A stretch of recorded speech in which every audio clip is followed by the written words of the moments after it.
Valley Union High School Board of School Directors, May 14th, We all set? 2014. We started the meeting. Just wanted to let you know. Thank you, Leah. Yep.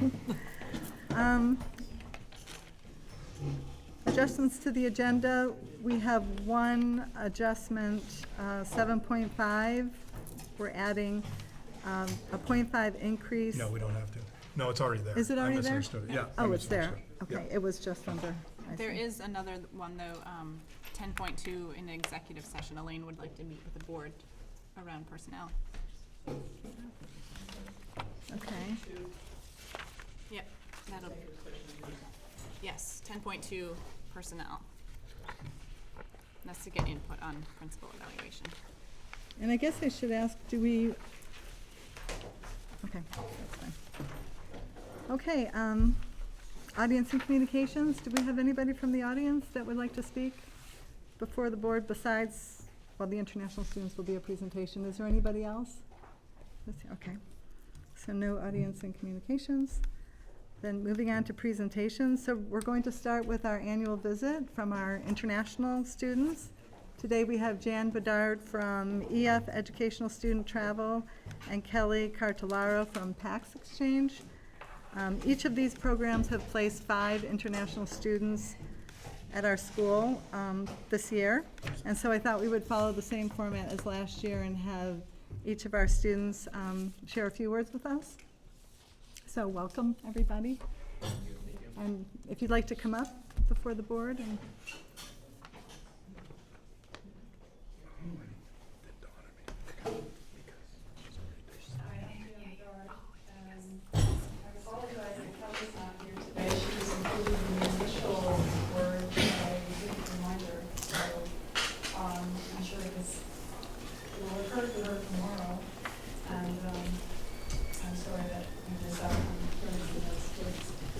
I've been working with the Foundation now for 25 years, not for all of years, but anyway, CVU has hosted over 75 students in the past 20 years, and I'm very happy to be able to have the students come in and speak to you for a few minutes, because if you were not welcoming to exchange students and providing us with tuition waivers, then we unfortunately have our students here. So I thank you, and the students would like to say a few words also.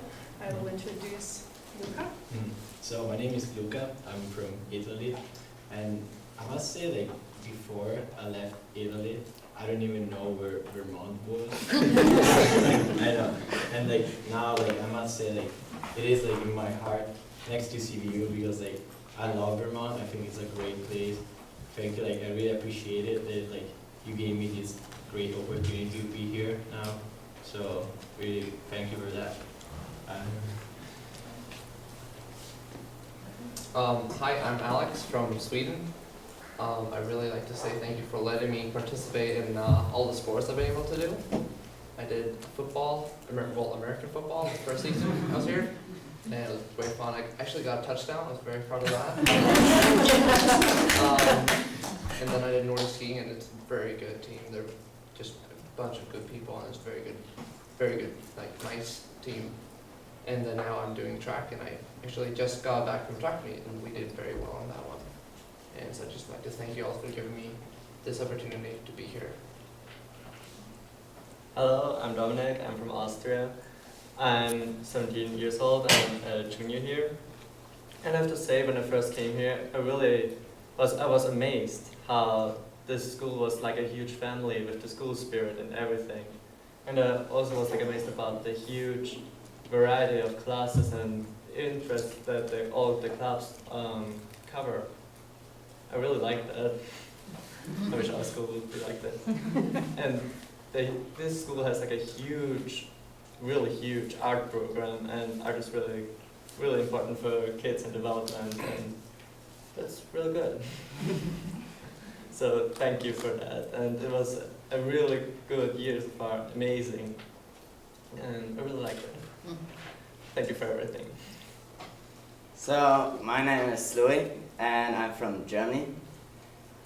And so far I had like really one of my best years I ever had. It was really, really great. I love the school. I like how many opportunities have. For example, you can choose your classes, what I can't do in Germany, what is funny and great. And also the sports is so great. I have so many opportunities. I did in a fall cross country and a winter Nordic skiing, where it was awesome. It was a great team. And the spring tennis, come just back from tennis, was great. It's fun. And yeah, it's just, I really appreciate what you did so far for us. It's great. Alright, I'm Martin. I'm from Denmark. I'm 17 years old. Like everyone else said, I want to thank you for letting us be here, and I really appreciate it.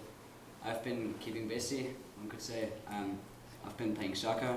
I've been hiking mountains. I've been skiing down mountains, and right now I'm playing baseball, as you can see. Just finished up.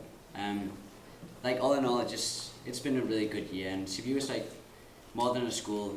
Really, it's kind of a community for me, because there's so much more to it than just classes and grades and doing well in school. It's really about getting yourself out there and all the stuff that's going on, the football games, the hockey final. It's just been really fun. Thank you so much. Thank you. It's just such a highlight for the board. I know every year to hear from you guys. So, does the board have any questions for our group? Not a question as much as I hope you know how important it is for you to come and share your different cultures, because our students, especially in Vermont, don't have a lot of diversity, and you may be all Caucasian, but your background is different, your experiences are different, and I think that's important for us. So I know what we learn as well. So thanks for that. Thank you. I think as you're here, the schools are probably the biggest difference and what has made the biggest impression on the students.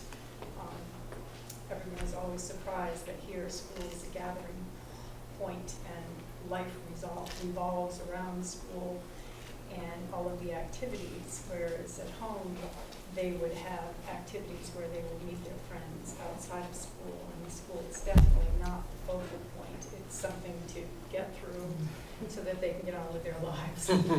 So it will be difficult for some of these students to go back and go into their schools.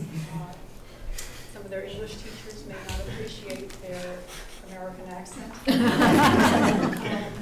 their slang, or the fact that they probably are better in touch with the language as it is being spoken now, as opposed to when their teachers may have learned it in the past. So they will have many challenges ahead, and although they have had a challenging year, next year will be more challenging for them as they get back and they try and fit back into the curriculum, which is much more certain.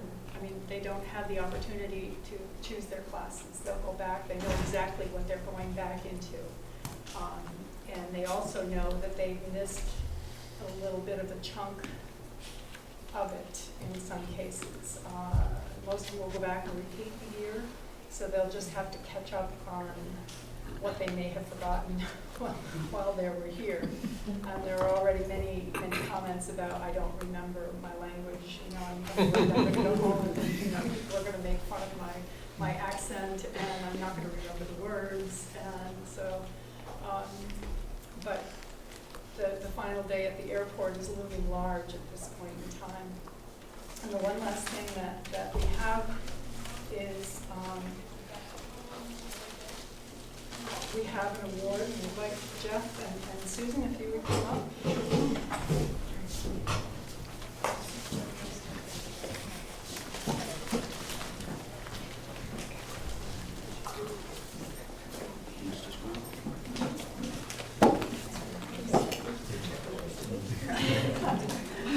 Okay, and I cornered Martin about an hour ago and asked if he'd like to do a presentation. So being the good sport he is, I'll let him take it away from here. So the EF Global Education Excellence Award is presented annually to high schools that demonstrate an extraordinary commitment to international understanding and global awareness. Champlain Valley Union is one of a select group of high schools that's been recognized across the United States over the year of 2013 and 14. By welcoming EF exchange students into its classroom for the past 24 years, CVU has been instrumental in supporting a priority United States foreign policy goal of expanding communications between U.S. citizens and people from other countries. Or plus. To recognize several decades of commitment to EF's mission of opening the world through education, we are pleased to announce that CVU has been chosen as one of the only 5 superior schools nationwide. Yeah.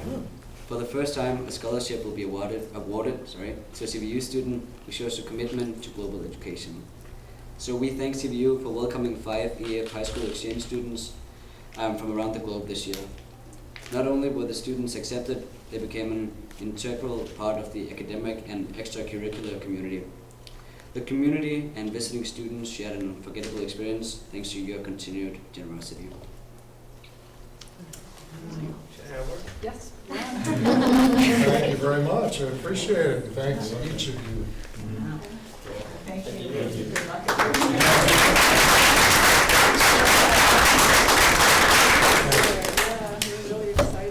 Yeah, I want to thank all of these students and the students who are unable to be here, and Jan and Kelly for all the work they put into making these experiences possible for these students and others. And obviously wish them the best in their future as they head back to their native countries.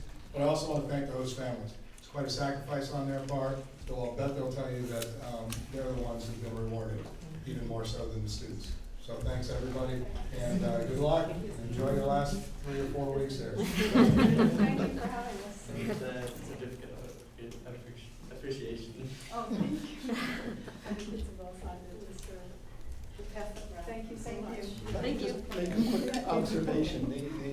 It always is delightful to have the foreign exchange students come and visit with us. Thank you for taking them. And I am always just absolutely taken aback by their command of the English language, which is not their native tongue. The presentations tonight were just extraordinary for people who are using a second language. It was particularly impressive that we had a young man reading off that commendation without a fault. These folks are models for our students in terms of developing skills in languages and developing skills in intercultural relations. Thank you, folks. Thank you so much. Thank you. And we're still looking for host families. Thank you so much, everybody. Thank you. Okay, then, moving on to 4.2, Jeff will present on local assessments and NECAP.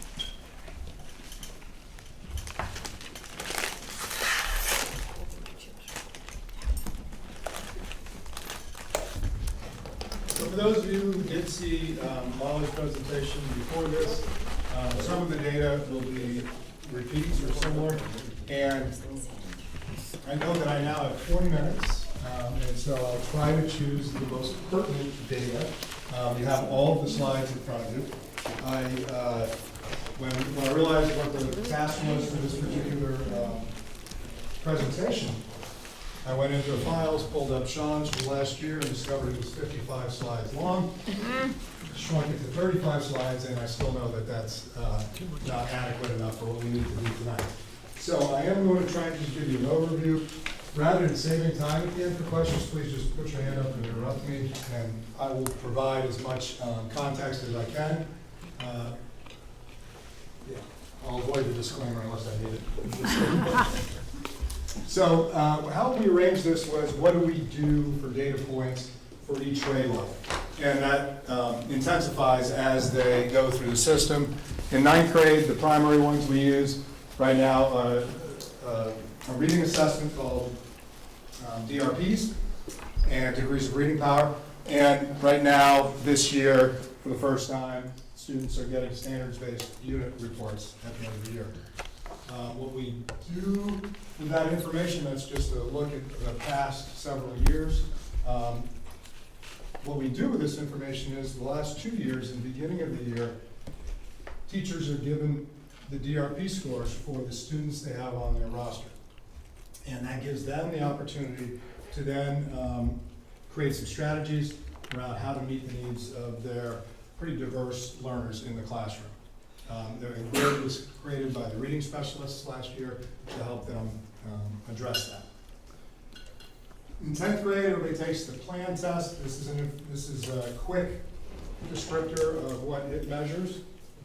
I think we have maybe one more year of the PLAN test, and it's going to be replaced by something else that I am drawing a blank on the name right now, but it'll be a similar assessment.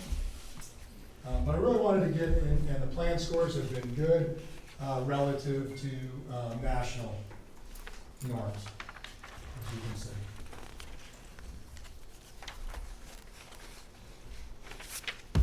Okay, so let's get into where we have more indicators and where you just heard a lot about the 11th grade. So 11th grade has the NECAPs in writing, reading, math, and science, and the PSATs in writing, reading, and math. And so we'll look at some of the NECAP scores first. So the fall NECAP results came out recently. So this year's juniors took these this past fall. What we aren't able to show you is how we compare to the rest of the state, because this year, you may have heard, several schools are piloting the SBAC. And so because so many schools are piloting the SBAC, a lot of the schools are taken out of the pool, and then that would render a lot of this data not necessarily useless, but not all that valid. And so what we have here is a look at the past 5 years at CVU. So this one, obviously, it's 2013, is this group who are right now juniors. Okay.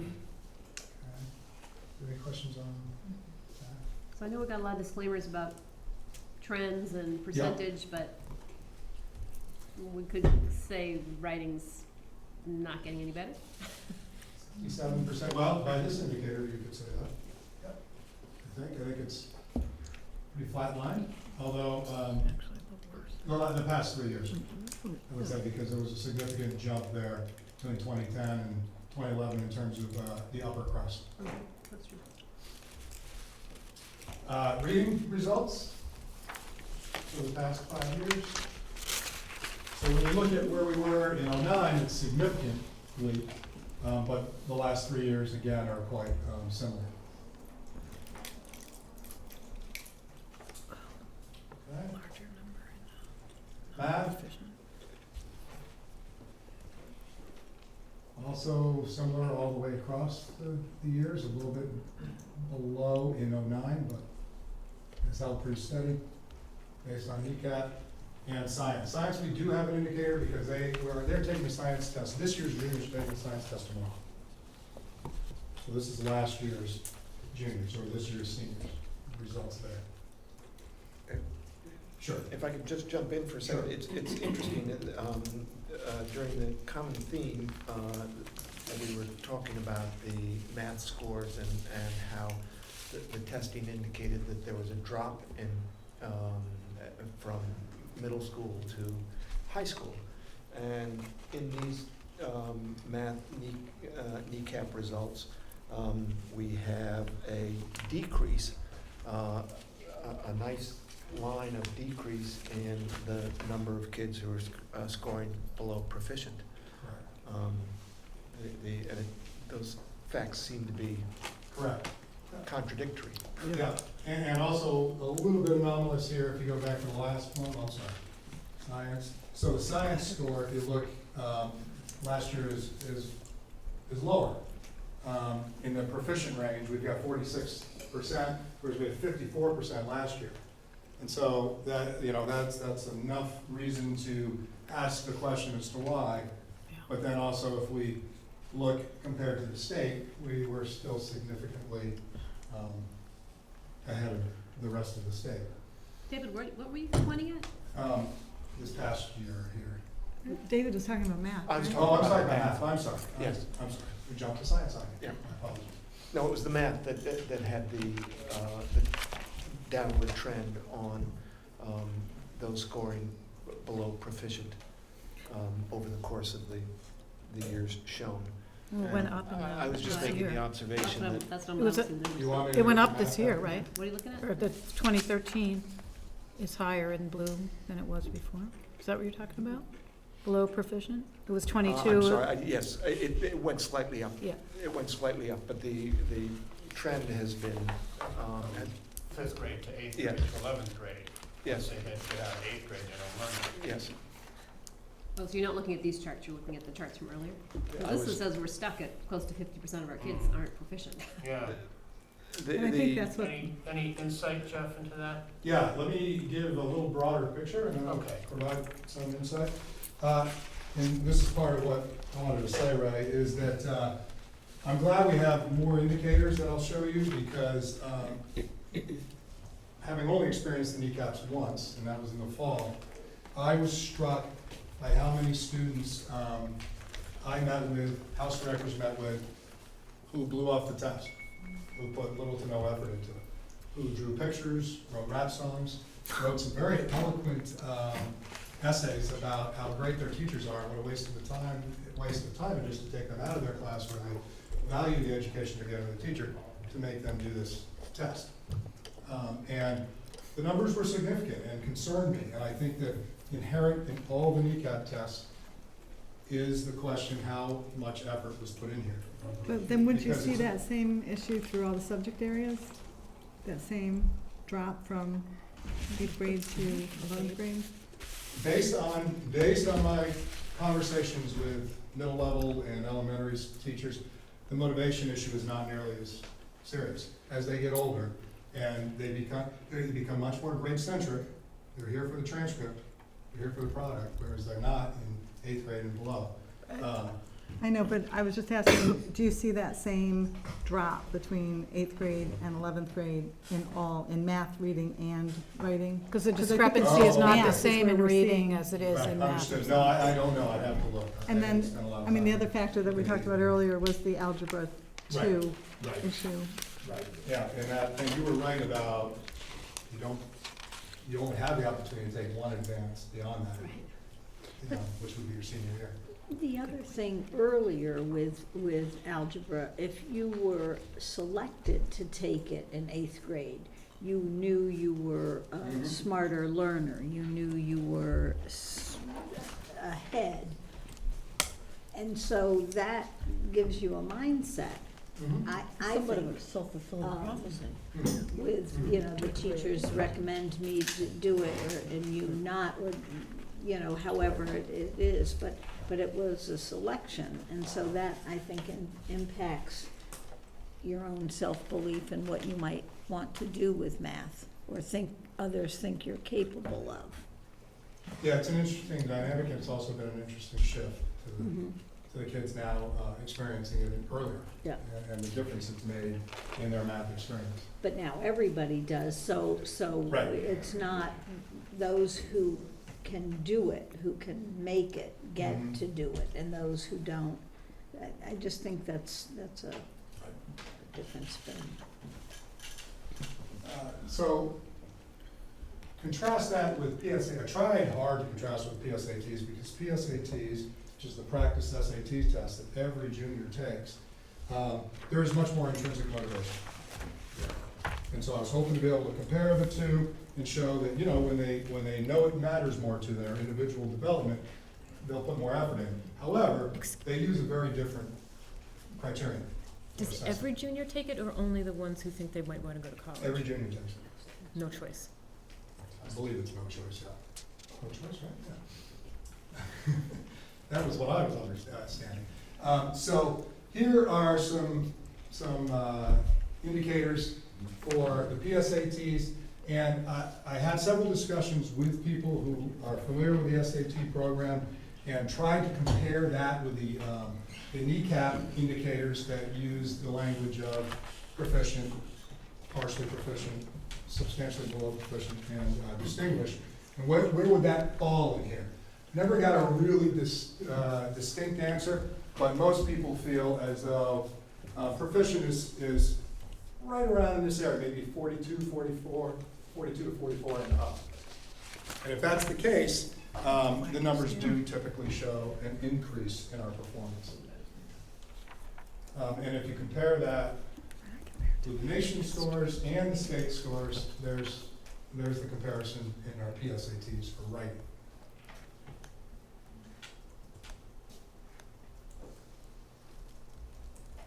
Okay. Now we'll look at reading, the score ranges, and then we'll look at the comparison. Okay.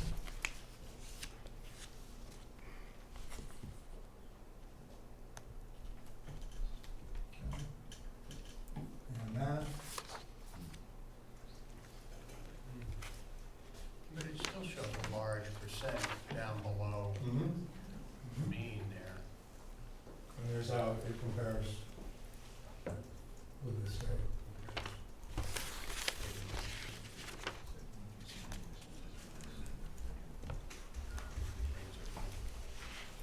So maybe their brains just get full. Something you said for that. Seniors have a number of indicators as well. We won't look at all of them, but now you take the SAT, and here are our scores compared to the state examination there. And there's some significant differences. There's some big differences. But not everyone takes the SAT. Right? Not everyone takes the SAT as well. So slow.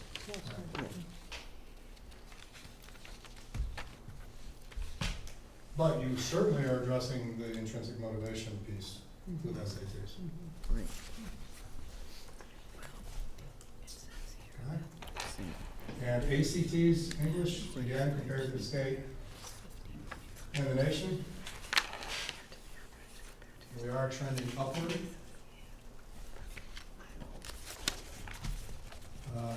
Reading. This is interesting. Similar discrepancies between us and the state and then the Yeah, nation. but Jeff, we can't Sure. compare the state and the nation. We have completely different demographics. These are the slides we So- typically look at.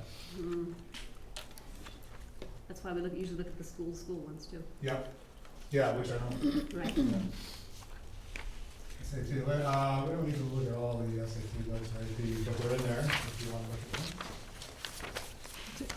Are AP Physics results in here, There are some AP results in here, yes. but not AP Physics? No, it is not made available to you, sorry. Okay. There's math. That's more complicated. Oh, English.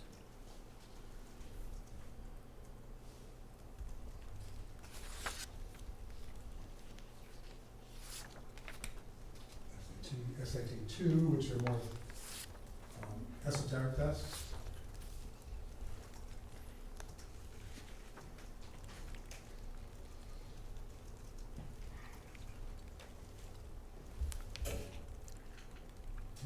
And ACT for the math.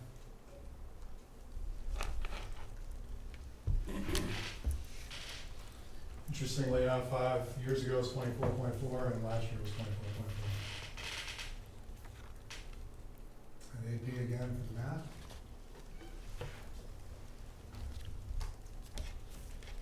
Do you have the data, though, on the number of kids that actually take AP Calculus or AP Stats? Like, I'm wondering, are there many kids who choose not to take the test? How many choose not to take the test? That I'd have to look at the Do you percentage. collect that data? We do, yeah. It wasn't made available for this, because it was just the number of tests taken.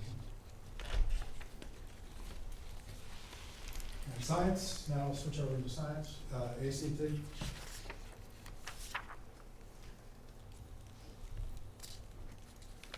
My impression was that most kids taking the AP classes would be taking the tests. Joe? I think that's Yes. fair, don't you think, Joe? Yeah, at least 80%. Yeah. You know, there's some who, their colleges don't accept AP scores, so they don't even try and spend $100 on it or something like that, or they Right. you know, just persuaded against it or for whatever reason. Yeah, that's true. They carry a pretty healthy price tag right now, too. Yeah, they're over $100 each. Yeah. And we have students who are taking 3 and even 4 APs.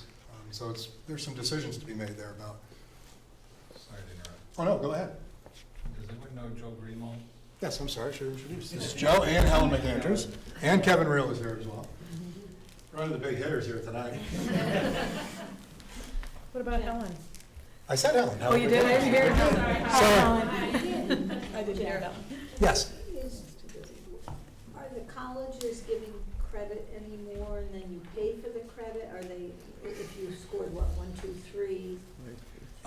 Depends on the college. Joe, I mean, I think the trend is that fewer and fewer colleges are allowing that. Because they were losing money on it. That's right. And, 15 years ago, 20 years ago, when I was teaching AP, at the beginning of that, they were giving credit, and now it's more advanced standing, they get some sort of kudo, but not credits. I heard some would let you place up, but you had to pay for the back credits Oh, is that right? to get you, so that they weren't losing money. They didn't want Perfect you to be solution poor. from the college's point of view. Huh? That's a perfect solution from the college's point of view. They thought so. Yeah, I think the motivation to take the test and do well on it has been diminished over the past years. Yeah, and quite a number of people take AP classes now because colleges will look at the transcript and say how many AP classes are offered and how many did you take, and judge you on that particular. Right. Jeff, do you think there will be a trend away from AP classes with the increased, use of dual enrollment options for kids? It's a great question. One of the things we'll talk about at the retreat is the PLP and the dual enrollment piece. I think right now, if you talk to students, they're going to want to know what is going to look better in my transcript and help me with college more. And until that's really clear, I'm not sure there'll be a huge shift, but I think it's a fair guess that that'll happen. How do we use this data? How do we use this for the way we teach our kids?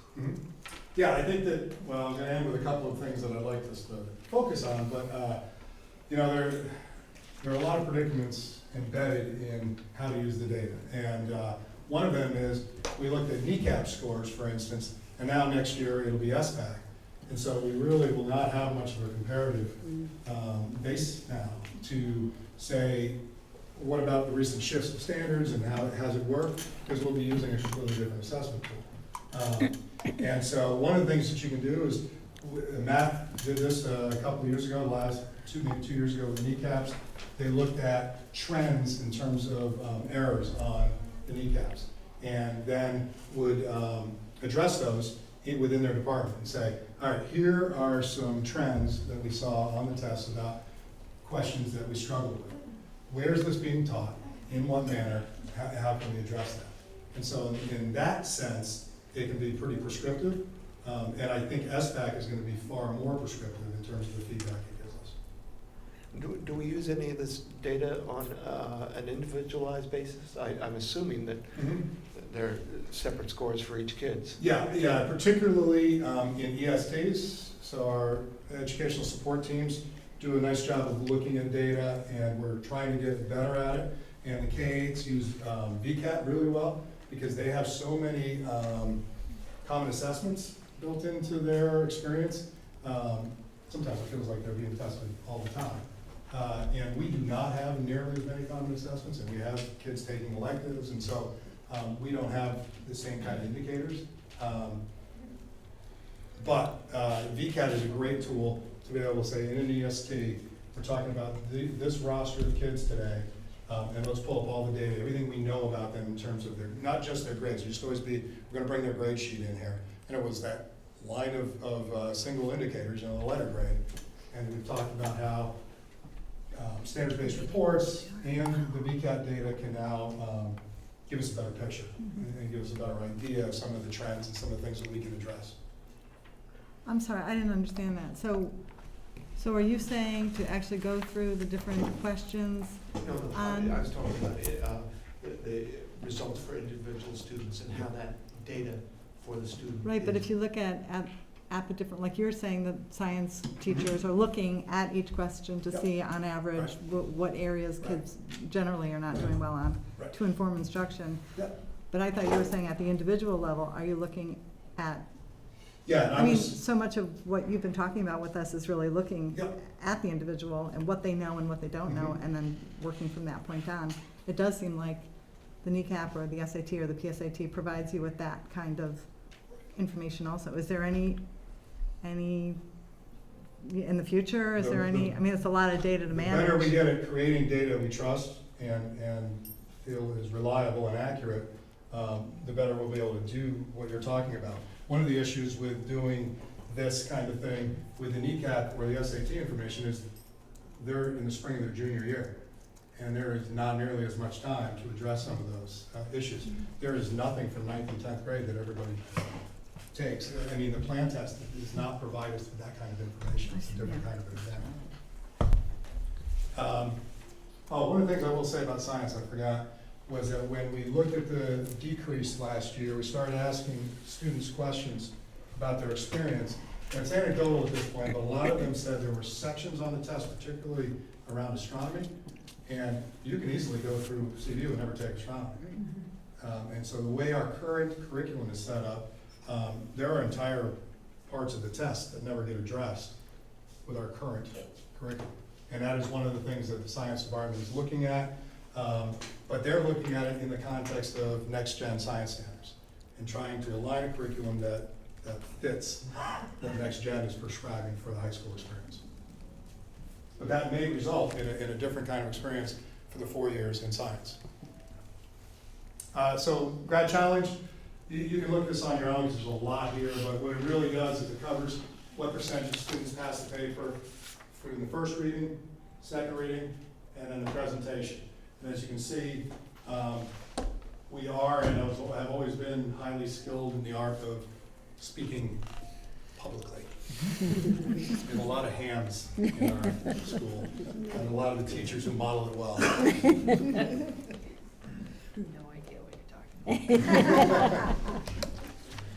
about. Graduating credits, we don't need to spend too much time on that. This is just how many credits students accumulate rather. Post-high school plans, 69% entering a 4-year college, 2-year college, very low percentage. This is unusual. I spent quite a bit of time in Illinois where it would almost be 60-40 2-year colleges. It's just, it's not a real viable option here. I don't think there's nearly as much availability, but it'll be interesting to see as the trends change with college debt and a more specified path, particularly with PLPs and kids taking courses earlier, whether some of these things change. So, takeaways. These are mine based on what I saw, and I didn't want to overwhelm you with all kinds of them. But as you saw, we compare favorably to State and Nation, but the scores are pretty similar for the past few years in most of our assessments. Looking at a standards-based learning system, let me grab it real quickly. This tool. This is the Global Best Practices booklet, and in it we have all of our faculty take this survey and score us, and then in it has rubrics around all kinds of things that are relative to being a school that has global best practices, a transformed school, so to speak, 21st century, et cetera, et cetera. And there's a section on standards-based learning. And so I borrowed these indicators, 2 of them, right from this book. And it says that sample evidence, if a standards-based system is working, would include student scores on standardized tests and assessments rise, particularly among traditionally underperforming subgroups. The promise of standards is that it meets the needs of a lot of the students we have been unable to meet in the traditional system. And so this is one of the indicators that we will be paying close attention to. Second one is no significant performance gaps among students from different socioeconomic, cultural, or special needs backgrounds. You saw Molly's data, and I'll show it to you. there are some areas where we have plenty of room for improvement. So the economically disadvantaged students, the SES, reading score is quite impressive, writing and math, not nearly as much. But look at the IEP students, it's a real struggle. 8% in math are proficient or above. And these are NECAP scores, and I would say that NECAP has never really been built to accommodate the typical IEP student. You know, the best explanation I've had of accommodations was this year when somebody said to me, and I was in some kind of meeting or something, and they said that, and I wear glasses, if we put up something on the board, we all have to do, there's plenty up there on the board. I can't see that board at all. And so therefore, my IEP, my accommodations would be to give me these glasses. And so the accommodations that you provide a student, those are the glasses. The standard in which you expect them to accomplish didn't change. It's the path and the tools you provided them, that's what changes. And in a NECAP setting, very little changes for the IEP student except go into a small room. Okay, because there's very little else that is provided. In the SBAC, there's quite a bit of promise, and Megan can help me here, that'll change. There are a ton of accommodations built into it in a way that should be fair and authentic to the student on an IEP. Yes. About the IEP students, are they all, or is one of the subgroup like special ed, or are they all special ed, or, I guess what I'm trying to say is like if you can't have students who are special needs be taking this test, and is that what's happening? The large majority of them, go ahead, Megan, jump in. Well, I was just gonna say, so IEP students does count for every student who's eligible for special education. Okay. And we are responsible for testing all of our students. There's an alternate assessment that the state has. It used to be called the VTAP, and it will be something different when we move to SBAC. But that assessment is only designed for about 1% of your student population. So really, we do want to know how even our students on IEPs are doing on assessments, because our goal is to narrow the gap. I think one of the points that you're making, though, is that it's this is a tool, the NECAP in particular, that isn't going to meet kids where they are. If they're performing significantly below, then what we look at when we look at their performance is their growth from against themselves, and are they narrowing the gap. The SBAC, as Jeff said, not only does it have a much broader, or at least we're being told, that has a much broader accommodations base, it is also an assessment that will adjust itself up or down, not significantly low, about 2 grade levels, but it will come closer to where a student is. So there is a lot of promise to the SBAC as being a better assessment.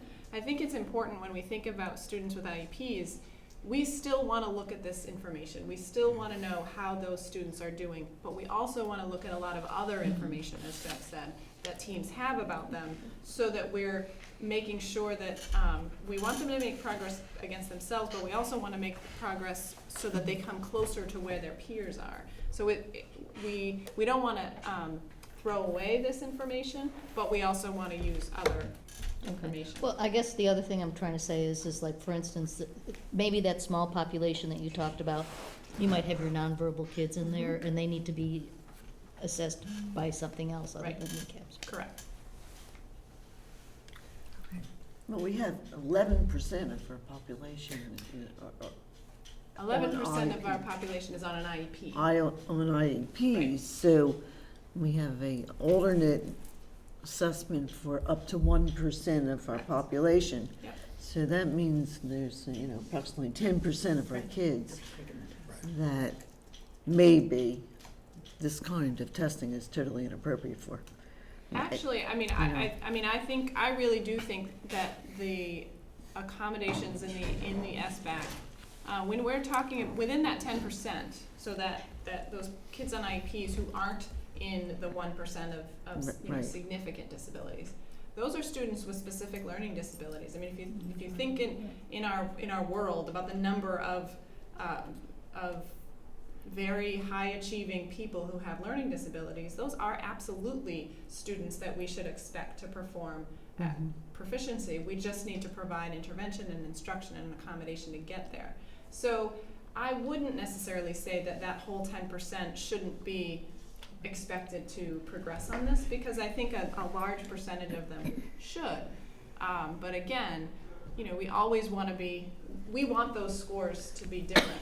Will they ever match? I don't know, but we want them to be different than what's there. So I have a question. Would they, like, so right now you're saying in the NECAP, some of the kids don't really take it seriously because it doesn't really reflect on them. Could they do it such that it does reflect on them?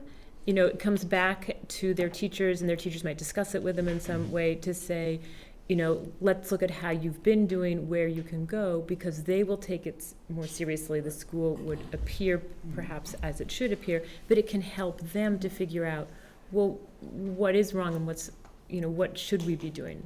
Yeah, you know, for years, I think they've looked at how to get students to take this more seriously, and we've made changes that I think have helped. We've put them with teachers they're familiar with, so their current teachers or teachers they had last year, and we saw a boost in scores after we did that about 3 or 4 years ago. We let them out early. We make the day really about them, and it's just the testing, and they don't have other classes. However, there are still some barriers. The fact that it never has anything to do with your college application. And the people from SBAC have said that colleges have indicated they might let you use the SBAC score to replace an SAT score, which would be huge. And the fact that my first year with it, I'm not going to spend too much time with those strategies, because I think the SBAC is going to help tremendously with that when we shift to it, because it's prescriptive and it's interactive, and I think the students are going to be far more engaged when, if the first question is overwhelming, the next one is now altered based on that, or if the first 3 questions are a piece of cake, I'm on board, because they're going to ratchet up the complexity of the questions. And that interaction, and it's a very highly technical exam, and so it's quite interactive. And by the way, tomorrow we have all of our sophomores taking the math practice exam, SBAC, for 2 hours, just to give us all kinds of information about the technology, the interface, and where did we trip up and what can we do about it before they take the exam for real next year. It's these same kids. Just as anecdotally, my daughter's going to be taking it that. tomorrow. And she's all concerned about the calculator that they have to use on the computer, because she wants to use her own calculator. Yeah. No, I think that we will get some great information just about the technology. Right. And whether we're ready for it in that regard. Just one last question about the kneecaps and the SBAC. Yeah, What is we're what is the thought of why you only do it in the junior year? Why are you not doing it in the freshman and the sophomore year? I don't have an answer to that. Does anybody have a historical understanding of why it's just the one time in high school? No. I don't know. Earlier. That's been like this since I got here. Because you get that only the 99. one data point in high school, and that's it, so. Understood. And it's Yep. run by, it's the country, so, well, no, no. actually, Well, NECAPs New are, England. that's right, that's New England. NECAP's New England, Right. yeah. Yeah, because at least in the kneecaps in the lower grades, you have cohorts of data that you compare from grade to grade to grade. It's true. So- Sure. I don't have a good Okay. answer to that question. I think it had something to do with Thank you Nickel very Beach. much. Moving on. Well, I do have to possible. say that I think Okay. that I'd like more information on low SES ones than just one number, but I don't know Yeah. if it's in Megan's, it's okay. Molly. I don't know if it was in Molly's presentation, because I didn't have a copy. So if there isn't, I might ask for that later. You mean district-wide? No, CVU's, See, more than just a Yes. one-year picture? yeah. Yes. I can- She might have added, She might. there was a lot of charts. Access to this one there. Yeah. Thank you, Jeff. Sure. And you're on again, because Great. Lisa's not here, so I guess you'll be presenting the Okay. student council report. Lisa, who had a volleyball game changed to tonight, has written up some notes for the student council report. And she said there's been a lot going on since the last meeting. Last week was Kindness Awareness Week, where we focused on creating a positive, happy environment in the school. This is a new initiative. We honored the cafeteria staff on Friday by signing a great big thank you banner and passing out flowers to each staff member. We also had a big compliments banner where students could post positive compliments about their peers. And it was just filled with sticky notes of people saying nice things about one another. Other things happening, student council elections are coming up for the class reps and committee members. AP exams are ongoing right now and into next week. NECAPs, as I mentioned, are tomorrow. The Model UN for freshmen, tomorrow and Thursday. I have a son who will not get any sleep tonight probably, get ready for that. The prom was this past Saturday, and it was a lot of fun. And I already spoke about the mock crash and safe. And the environmental action club's refills, not landfills. It's happening this week. Yes, sir. Speaking of the prom, during Green Up Day, we found a green prom dress. Do you expect me to identify that? Just because, and Thought that there was a story behind it. Didn't know if anybody lost one. I'm glad I don't know the story. I'm gonna say it was from another school. Okay, then, why don't we go right into Sure. the principal's report Sure. then? In the principal's report, I am just gonna highlight some very important people. And those are the people who are retiring, coming up in June. And I've got to get my list here. I've got the wrong packet in front of me. I know them all anyway. Jane Krasnow, and I think I've got it listed how many years, 29, am I right? 16. Oh, wait, 16 years. I have the wrong thing. in front of me. Vicky's 29, Jeff. Oh, there we go. No, it's a one before. Oops, that's right here. Right here? Yep, there it is, thank you. So yes, Jane Krasnow, guidance counselor for 16 years. Vicki Roberts, admin assistant for 29 years. And somebody I worked very closely with in Nichols House. She is a gem, as is Jane. Edie Nye, program assistant for 9 years. And Stephen Carey, English teacher for 37.5 years. Longer than Joe. Speaking of dinosaur, I'm kidding. And very distinguished teacher here. Innumerable accomplishments here and contributions to CVU, as can be said about all four. I want to take this chance to thank them for their contributions to CVU and the impact they've had on so many students they have taught and helped over the years. And it's a big gaping hole these four are leaving, and their contributions will be missed. I would like to second that on behalf of the board and just thank them for all of their commitment and dedication to our school. Without them, our school would not be what it is today. And just want to say thank you and wish them the very best in their future endeavors. So. Thank you. And that's the principal's And that's report. it. Okay, great. So moving on, the CSSU debrief. Jean, do you want to take that? No. I don't. That's okay, we're really late. Yeah, no, Anyway. it wasn't, Yeah. I think, it wasn't anything that really, that jumped out. I guess the one I think thing we'll be is covering the most of special, it anyways. special education assessment, the special education, going to the SU and it will finally be one big pool of our kids that we need to take care of, and that money will be assessed back to the sending schools on ADM. So there's a lot of back and forth on that. It will cause a couple of schools some hurt, and it actually will be okay. And other than that, I don't think there was anything really noteworthy. Okay, thank you. 5.4, third quarter financial management report. Me again? You again. There were essentially the bottom line is that there's not a significant change. We're about the same place where we were last quarter, which says that we can afford the $154K that we're voted to apply to next year's as revenue, so that's not going to be a problem. And that I think it leaves us about 70 or 80K better than our budget after we do that. So we're in pretty good shape this year. There was, if those of you who do look at numbers, there was a reduction in cost in special ed and a commensurate reduction in the money we get back from the state for special ed because of some service changes. But otherwise, everything's pretty much in control. Anybody else on the finance committee want to chime in on anything on that? Otherwise, we'll jump to the I had one capital question. funds. Yep. Oh, are you gonna talk about the construction fund? Yep. Okay. So the construction fund, we were sitting at about $100,000 of funds that can be applied to facilities projects. That assumes that the money that we set aside for the fields is spent for the fields. So remember the $150K that we put aside for the fields? So beyond that number, because we haven't spent all that, of course, beyond that number there was about 100, and it's gone up to about 130, largely because of when impact fees from the local communities come in higher than our budget, the overage goes to this fund. So that's why it's gotten kind of big this year.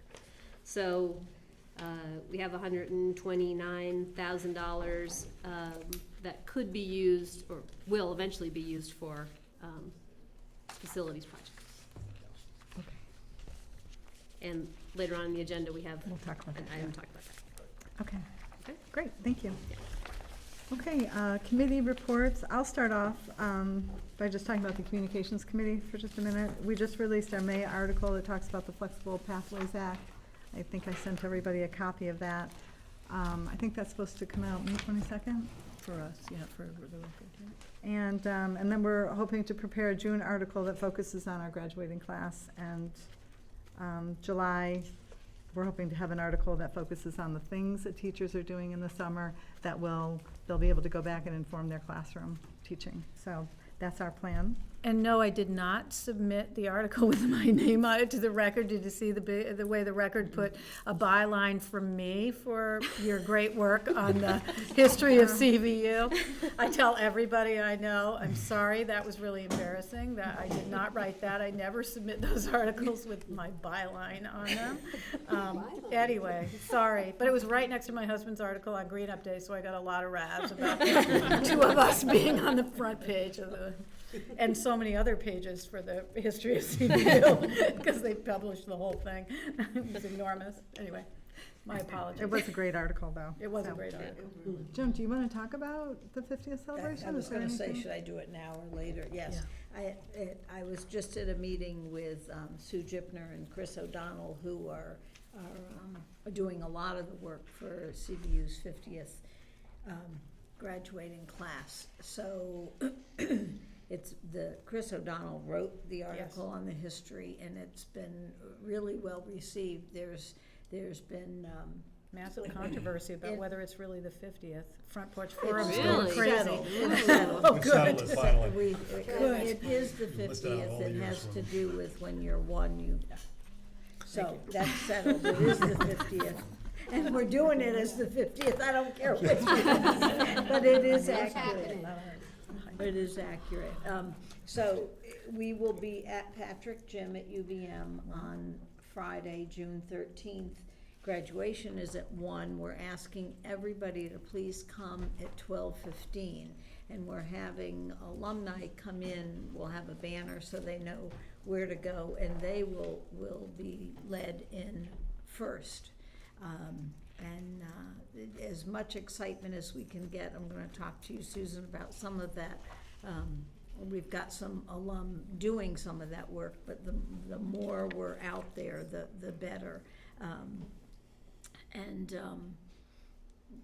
Folks know this, it was in the article, but Barbara Snelling was school board chair when that happened, and she will be in attendance, and her daughter Diane Snelling will speak briefly. That's not the keynote speaker.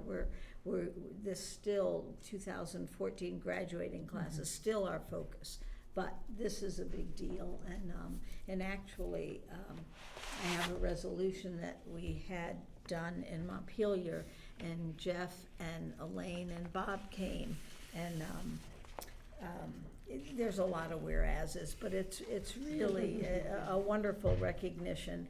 And the man who does these just loves CVU, and one of the whereases is whereas in 1964 CVU welcomed its first 460 students, and whereas during its first fall, CVU won a state soccer championship, and the legend of CVU soccer was born. And I mean, you know how it's done. A lot about our academics and all that, but he said, "I hope you don't mind, but I had to do that."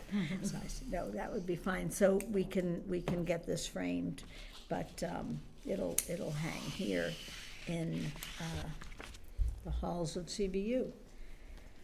And any help, I think we're going to have a small reception afterward for folks who want to hang out and visit with visit with anyone, and we'll have, if any of us can stay, it'll be short, it's not going to, extend long. I know families want to celebrate, but if any of us can be there and kind of host and help with some of that, that would be appreciated. Will we have, do you think, a larger than usual faculty presence there? I think so, but I'm not sure. A larger than usual, like faculty, it's teachers from the school there? That would be really great if we're having alumni there. Well, and alumni, faculty, staff, all that too, but yeah, maybe more faculty will come, being maybe our administration can ask. Encourage those connections. Joe always goes. It's been fun working with the folks that have gone through CVU, and they're getting excited, so. And in the fall, because we really do want to do something on campus. We'll have to see who's interested in helping with that. We could get this done for right now, and thrilled to do it, but I think we do need to honor our campus. A lot of people haven't been in the building in many years, and it's different than what they remember, so that to keep on the front burner. Great, thank you. Mm-hmm. Can I just clarify something? You're talking about the reception after graduation being here at CVU? No, or at UVM? At Patrick, yeah. Do we have any other committee reports? Okay, then on to the co-curricular committee report, which you all have, and I hope you've read. I was thinking that I could just summarize the findings and the recommendations, and then we could talk about it. No, I was just wondering if, under committee reports, if you want me to just summarize the report and then wait and discuss it under discussion matters, or just do it all then? Do it once. All at once, okay. All at All at once, okay, then we'll move on. 6.1, input on carousel meeting schedule. Yeah, so Elaine set the stage for this a little bit at the SU board. Basically, it's been raised, and it's been raised a few times before, that when we have our carousel on the second Wednesday of the month, like we do, it conflicts with the VSBA executive board. So anyone from CSSU who wants to be active there can't, because there's a conflict. So the real question is, if we were to switch, and so the possible dates that we could switch to would be the second or third Tuesday of the month, or the third Wednesday of the month, because the second would be keeping it the same. And the question at this point is just, are there any of you who, for whom those other dates wouldn't work? Because we don't want to create a situation where it doesn't allow you to participate in this board meeting. Does everybody understand what the issue is here? So I thought we would just go through the different dates and just do a raise of hands and see who can make the different dates. So who can make the second Tuesday of the month? Yeah, I think so. Is there anybody who can't? You cannot? Okay. What about the third Tuesday of the month? Is there, maybe whoever can't, raise your hand. Yeah. If you cannot make the third Tuesday of the month. David. Okay, so the third Tuesday You're would not work. Skyping in?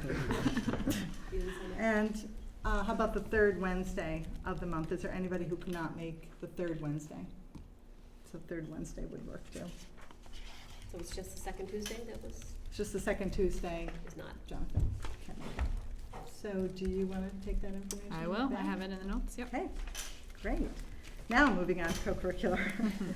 I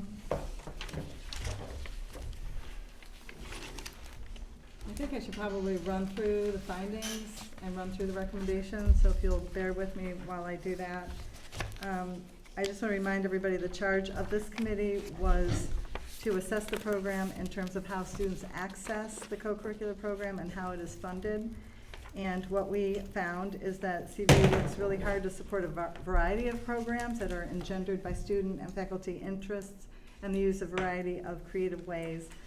The support of each program varies according to what arrangements could be made with the group requesting it.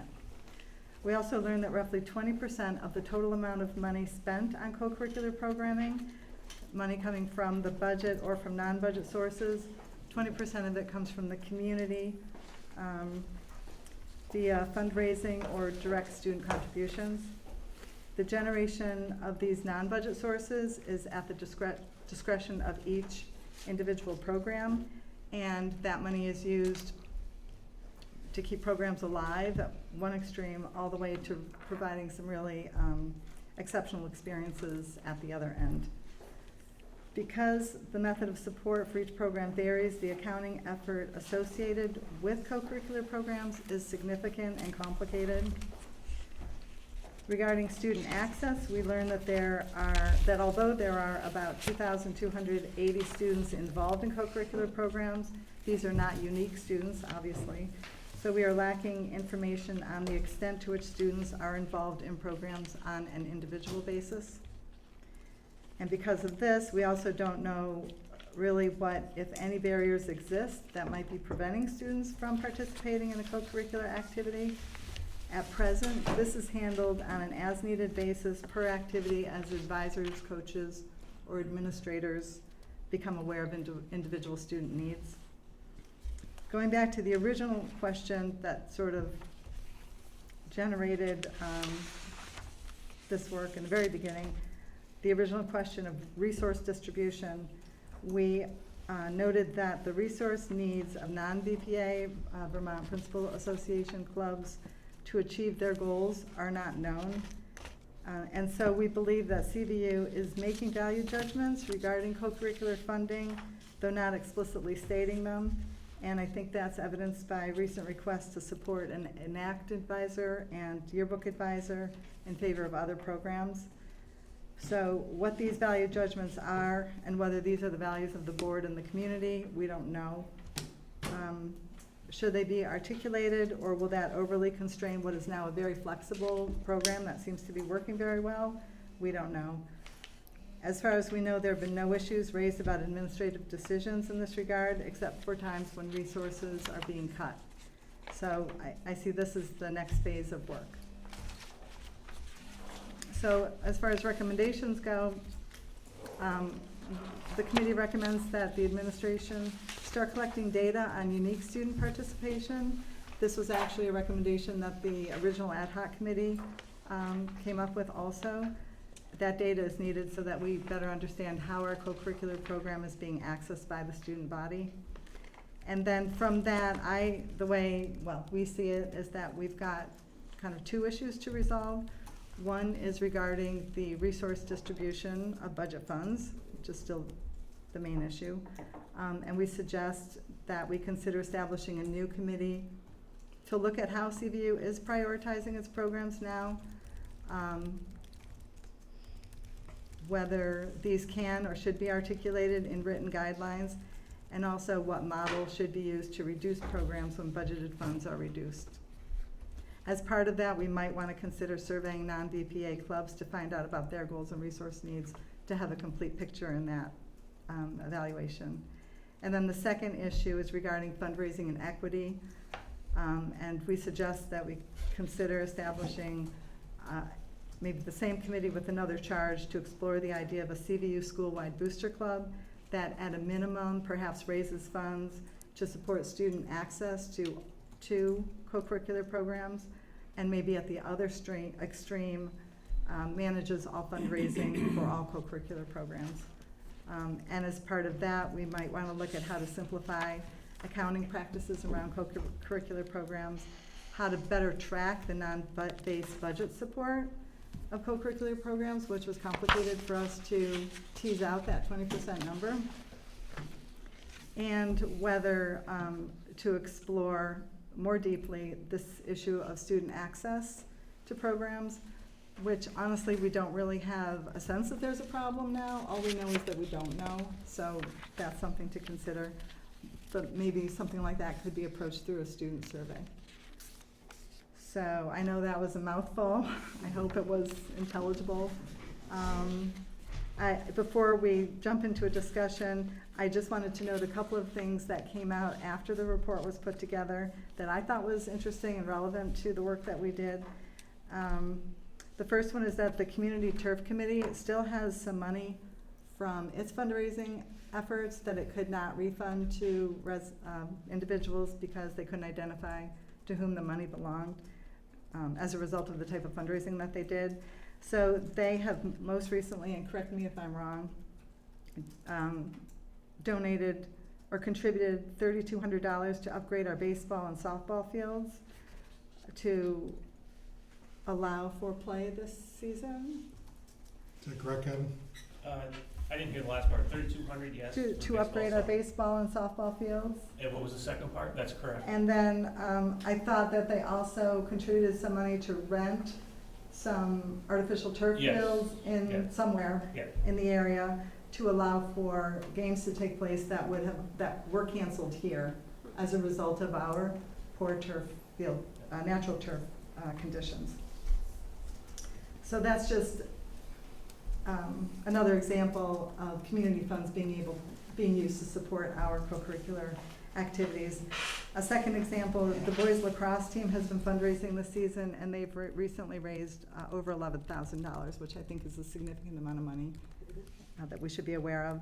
And then lastly, a parent has contacted the board about concerns related to fundraise money and how that relates to Title IX issues. So the question is, are privately raised funds subject to Title IX? Which Kevin and I have had a conversation about, and he can speak to that. And then the last thing, I guess I should let my partners in this, Ray and Polly, if you have anything else to add to what I've said, go ahead. I think some of our last conversations are the ones that are sticking with me in that, the equity of the program. Just some anecdotal things. I know at one time we talked about getting rid of ultimate frisbee. And to me, all you need is a frisbee and a pair of shoes, as opposed to. You don't even need the shoes. Okay. And the point of it is that it's a program that can be easily accessed by many kids, which is not dependent upon their socioeconomic background. But as opposed to other sports where they need to have equipment and experience in that, you gotta be skiing, you can't just jump into skiing if you haven't skied before, you need a ski pass or you need transportation. And I think the other really big thing is transportation in general. If a kid does not have access to transportation to get home after participating in a co-curricular activity, then they will not participate. And I think this goes to that question of access that we really don't have an understanding of. We don't know. Because we're not asking, or, if I'm understanding that correctly, when it's brought to your attention, it appears to us that you do a great job of making things happen, but that we don't really know what the need is. So I thought that I would give everybody a chance to share whatever comments they have, and then maybe we could go through the recommendations one by one and see how you want to proceed on each recommendation. And then if anybody has other suggestions on what we should be doing, or nothing at all, we can make that decision. Any thoughts? You were thinking, do you want to go through each one? Is that what you said? Well, I thought first I'd just give you an opportunity to just share anything that maybe you're thinking about, and then after that we could go through, as a suggestion for how to move forward, go through each of the recommendations and decide how we want to proceed. For me, I am really clear, I want equitable situations. I think things can be fair and not be exactly the same. So I don't want to get stuck with the Frisbee team needs equipment, uniforms. So I just want to caution us to look openly and fairly at the whole situation. We'll see what we come up with. I think opportunities are essential for students to have. You can feel good about playing, whatever, or participating on any of the co-curricular, and so I think those opportunities are important. Were there any surprises in anything that you read? Does it give people a better sense of what the program looks like now? Yes, I find it very helpful to see the data, and to have it in writing and to be able to read through it and process it, and I'll be able to reference it in the future as well. I agree with the thought that we need to continue to collect data and have data that we can use and reference.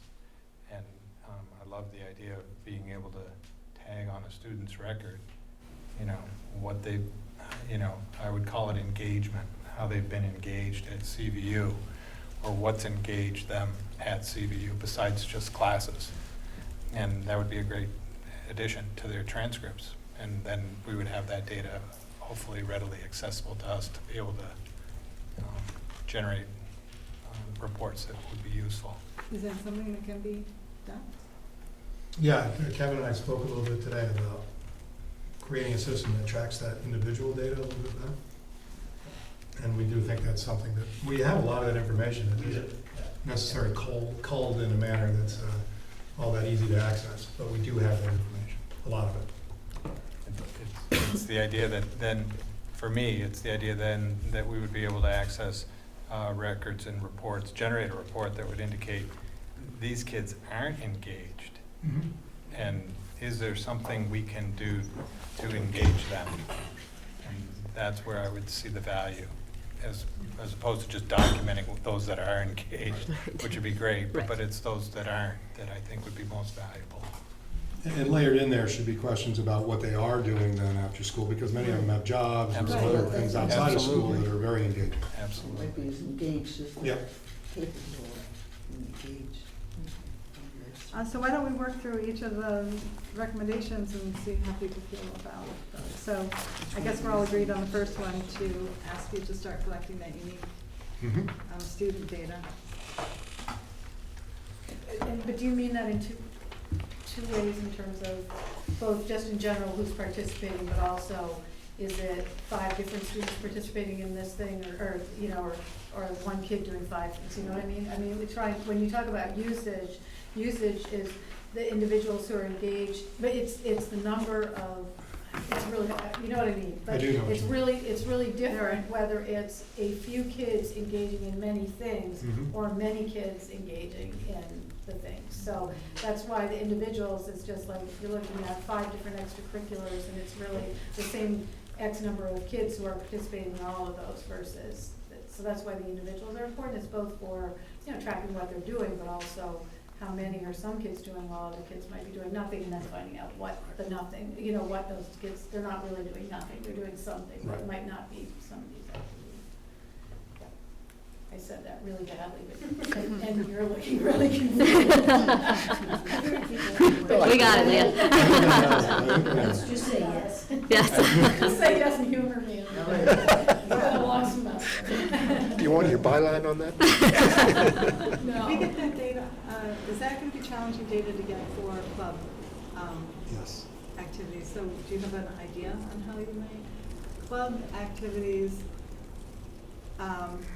kids tend to go in and out of club activities, I would say, or start at different points of the year, and so it's a little bit harder to get a firm number for those. Yeah, I think it'll be incredibly difficult for some clubs. They'll meet once a month, some of them. Kevin, join in here. And Yeah, I think where we collect data there is from the advisor themselves, whereas it's harder to get the kids to fill out a survey and tell us exactly what they do. With that, we can get a substantial amount of data. I don't know about things that happen beyond CVU or outside that kids are engaged in. I'm not sure how readily we can get that info because it's not within our control. One thing that's very much in our control is the use of the MMS software system, where kids are who participate particularly in BPA athletics and like things are downloaded in that system, and we can manipulate the data.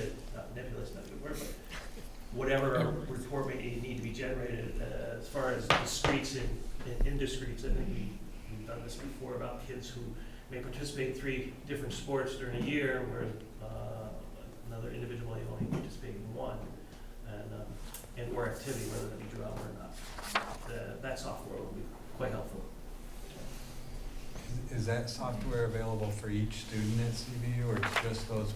It's not. It's administrative use only. But it does apply to every student. Does apply to every student, Yeah. not just If a student participates, it gets in So MMS.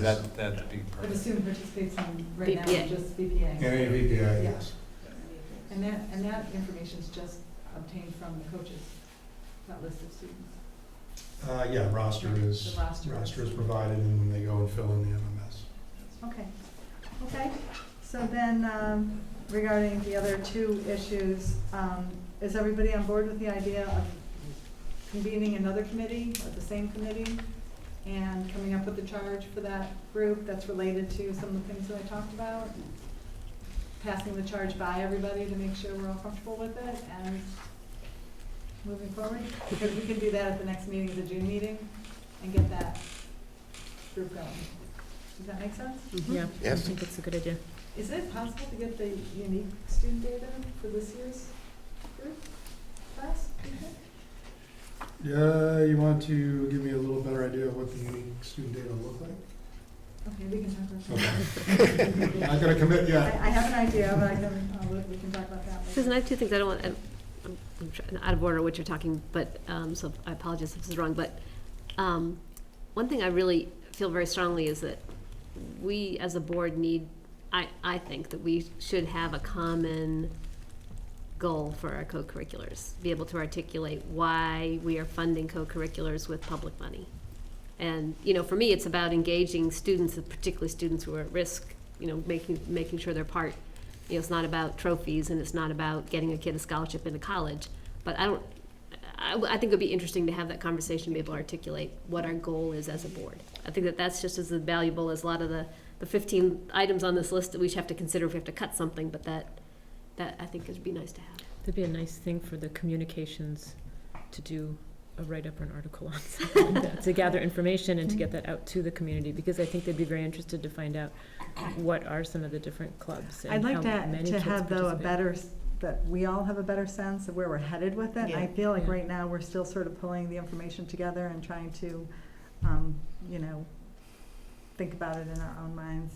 I think that's a really great idea, and that kind of relates to what I was talking about in terms of our priorities. Right. Right now, our priorities are what we're spending our money on. I mean, Right, that's our right. priorities. Mhm. And we haven't really stepped back to say, are those the priorities we really want? And what are those looking at that list, what does that tell us about what we're prioritizing? Yeah, And we the said- values that we're. Yeah, we said value judgment, I wrote that down, because that's a very good way of putting it, It you know, is. so. So I guess, to wrap this up then, I would also encourage everybody to, that was just a great idea. If you have any other thoughts about the co-curricular direction that we're headed, to send them to me or to Polly or to Ray, and we can kind of put them all together just to make sure that we can use that to inform the direction that we're headed, so.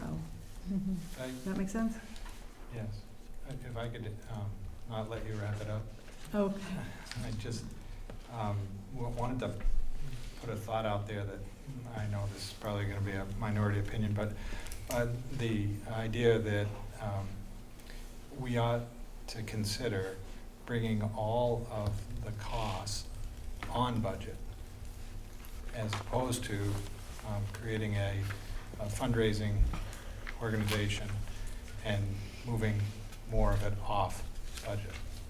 And the idea there is that this is a public high school, and that what goes on here, we ought to support and value, and we ought to do that with our budget, and that whatever it is that's going on here, we ought to be okay with and really get behind.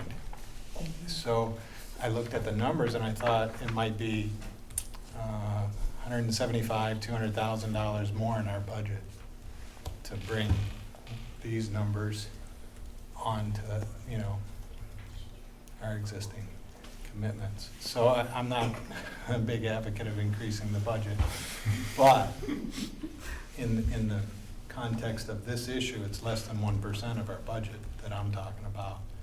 And I believe that we could, if we got through that philosophical and the values discussion and thinking, that I think the board could agree that it's worthwhile to do. So We'll I definitely just look offer at that perspective. I think there's a lot of support Yeah. on that, with that idea. It's a matter of numbers and. And one of the challenges of having a single fundraising entity is that there are sports like hockey and football that are not fully funded in the budget. And so how do you fundraise and hand out the money equitably when you have these programs that are not fully funded? And actually, that was looked upon as being fair, because why should a hockey or football player get so much more out of a budget than soccer or lacrosse that didn't need as much? And so they were funded equitably, and then the difference was done by the individuals. Certainly open to relooking at all that, but I think that's how it was done. It was so much more expensive, is so much more expensive for those certain sports that we didn't want to take away from other sports. We flat out had that conversation when we allowed football. We Yeah. flat out had that Yes. conversation that Well, it had to be there's a- funded equitably with other sports, Yeah. not. There's a process of club team and getting your momentum going, I think and there's and a- actually the booster club idea, we have Friends of CVU, and so if we went something like that, I would like to have fewer organizations all being involved, and we do have Friends. I don't know what their mission is, but.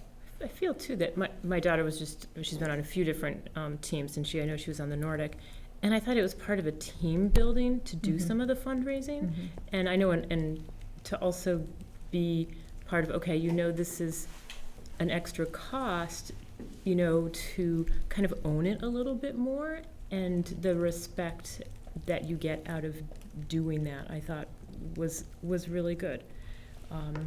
So, we were fine with that fundraising. And to know that it's also covering people who can't afford the equipment and stuff, so that everyone's able to do it, because they're all working together to help everyone be equal on the team. And so If I may add, we found that some teams or clubs did that. Yes, And other that's- teams and clubs don't do And that. I'm sure it depends a lot It was on at the who the coach discretion of is. the coach. Exactly, and so And I that can see where does that's a also little bit. create a lot of perception issues with the community that, somehow we're supporting one team or club more than another, even though it's really coming out of fundraising, for example. I also So think that there if are a it- lot of issues to think Yeah. about. I think right now Right. we're just trying to think of what's the next step now that Yep. we've done what we've done. That's But a certainly question. all these things will be looked at. Quick question about the budget. The numbers that were in here, it was just the salary cost, it wasn't the total cost? If I read the table correctly? For example, basketball, It just had salary. we don't have field maintenance in there, we don't have the cost of the basketball, the gymnasium, and the basketball. That's true, but I was just thinking, That was I was thinking more like, I don't believe transportation is in there. or pads and helmets and. Right. that Equipment stuff, yeah. Well, that's an important difference to know. What table are you looking at? Attachment 3, I think. I wouldn't expect having to track the cost of the fields or the cost of the gymnasium. Right. Well, actually, maybe I didn't include, wait, I have to go back and look. But it Kevin did was- provide us with the cost of your whole budget. Is included in here. The table that I gave you doesn't include it broken out by sport because that's not the way you were able to provide it to us. So the table didn't include all of the money that's in the co-curricular budget, but it is included in the body of the report in those tables. Okay, but I Does just, that you know, make sense? football costs us more than $13,000 a year, but, Oh, yeah. right, And what are you looking that's at in there? that table. What page is that? The- Is this one? Yeah, that. Page Yeah. three. I know I've seen it, I- but, Well, The 13,000 a year would be the salaries. Would just be the for salary. Couple coaches. of, couple of coaches, right? Right, that's exactly right. So- I'll give you an example. Football helmet costs $250. Right. You times that by 110 kids. That's a lot of money. Yeah. Now, granted, you don't buy 100 Every year. football helmets every year, but you do recondition them. You have to by mandate, Right. and they have to be inspected. And this is specific to football, and probably actually the helmets are more specific to football than any other sport. And the helmet actually has to fit through a some-point check and be reconditioned and stamped to be viable to play with that particular season. Yeah, I'm not arguing we need to do So- it, it's just it's not complete. Yeah, table no, I again- mean, to your point, Gene, it's expensive. I mean, it's expensive equipment-wise, very expensive. So just to clarify, the appendix, that's the information we could get per sport. Mhm. But if you look at, for example, table 4, Mhm. that would include his whole budget. So that Does make sense? includes So it's officials' all costs? lumped together. Okay. I understand that, but if you had, which I do, have a concern about how much money we're spending on a particular sport, helmets are football, and they're not in the football. That's, I just clarifying, I wanted to make sure I understood what was in Yes. the table. And there's a lot of references to the fact that it's only 3.5% of our budget, which I'm really glad that no one said, why are we bothering? Because that's, you know, almost $1 million, and we could use that money, so. Okay. I want to toss in here, this is a remarkable piece of work, and Mhm. we owe incredible thanks to the committee and the administrators who came up with all of the data on this. And what it's done for us is it's demonstrated to us what we don't know and need to find out, and that's incredibly It was a important. big learning Yeah, experience. yes, and it's incredibly important because we need to ensure equity in all respects, not only gender equity, but socioeconomic equity and equity of access. And we can't do it without knowing this. Without knowing. Yeah. Thank you. Yeah.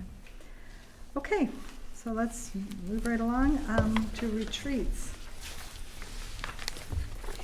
So, what we have in your packet is kind of the outline of the day, the general outline of the day, and Elaine did share, I'm not sure if the one that you're looking at, let me find it in the agenda first. Yeah, so the one that you're looking at is probably gonna be modified just a little bit, where what's in your packet says 1045 is all boards talking about tech integration, and then going back to the local board for goal setting and work plans. That's just gonna be shifted so that all of your local board work will be first, and then we'll come together to talk about tech integration. And then the other piece is just wanting to make sure that you have a chance to weigh in. The 3 topics that you have on the list, and based on admin input as well, for the retreat are personalized learning plans, updates on the administrative restructure, and staffing budget. And, you know, just knowing that you want to have good discussions about the topics, not really looking to add topics, but are those the right 3? And that's really what you want to talk about tonight. Yeah, can you, what was the last one? Staffing and budget. Staff and budget. I think that was about that, you know, the ongoing declining enrollment conversation. I think I'm just looking at the minutes from the last meeting, and I think we just kind of reframed a couple of those. Yeah. So rather than specifically talking about administration restructuring, I'm really interested, Jeff, in how you're taking CVU Evolve as your own. Is that included in that list? It That would didn't be really more, of sound a s- I was thinking it would fit into the state of the school part. But we need to go look forward to, because, you know. That's a good point, okay. I was still hoping to build that into it, but yeah. I hear you. Current and future state of the I school. hear you, okay. Okay, so that will be a fourth one then? No, That's fair. Certainly, that's an intent on my part to share that direction. well, the specific one was what are you doing about the house, you know, the house Right. directors and I'm just really curious with all these changes going on, how we're going to, how they all fit together, Yep. as opposed to just individually answer questions. Mhm. No, that's fair, and that is something that we will address. So I have that captured not as a fourth topic, but more as the overarching piece of, is that what you, okay, just wanna make sure. Yeah, really, because everything else kind of falls within it. Right, so. exactly. On the budget thing, I'm happy to do update our little model that we've been using for a couple of years now. I don't know, is there something beyond a conversation about what do the numbers look like, given where we landed this year and whatever new information we have about student count? I mean, nothing got passed the legislature that's gonna change what we're looking at, so do people like to do something more than just look at the model and go and say, this model? You know, Jonathan, I think you were the one who kind of wanted to revisit budgets again. Well, I think an update and continuation of what we've been looking at as a board for the last couple of years is valuable. I think it's. the trends? Yeah, just for continuity and I think that would be helpful. I was trying to think of something to add, and I'm not coming up with something to add, Jean, so. I don't know if Bob will because of the restructuring of central office with Joyce retiring and that, I don't know that will impact it won't impact our numbers, but if we approach things differently, and maybe we can just ask him.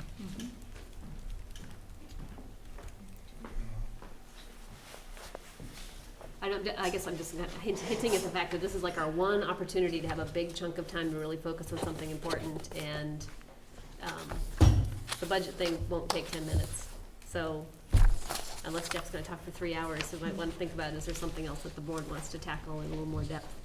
Maybe some of these questions about co-curriculars, I don't know, but something, is there something else that we'd rather that we really wanna have an extended discussion about rather than just.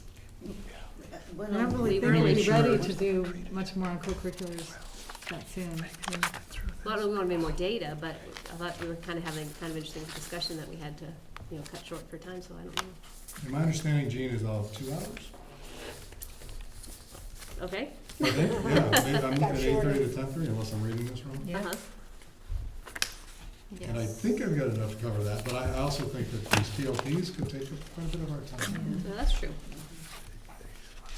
Sorry, what's PLP is personalized learning plan. Oh, right, 77. okay. So Jeff, just to recap, you're gonna focus on the state of the union. Exactly. You're gonna tie that in with Evolve and. Yes. And.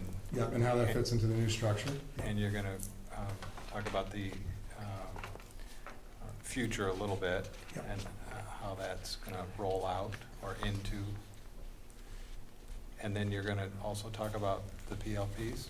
Yes. Separate, kind of. Yes, separately, yeah. And I thought that, to Jean's point, we could roll in the projections and the numbers into that piece that I share about what it looks like in the future and our philosophy around how to address that.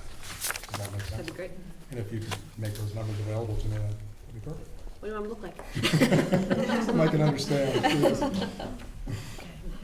Okay. That work? PLPs would be great. That'll be a really good discussion. Could we leave some time to discuss? Because sometimes I know, and I feel too. That's been my observation in the past, is that we did not save enough time. Right, exactly. So I will try to budget it judiciously. And if it's okay with you, maybe the state of the school is not what it has been in the past, and we talk more about these other issues we just spoke about. Because we know a lot of it. Yeah, and you've gotten a lot of these through the presentations this year, in my view. Great. Okay, everyone's comfortable with that? All right. Moving on to action matters. Could I have a motion to adopt the 2014-2015 school year calendar? Second?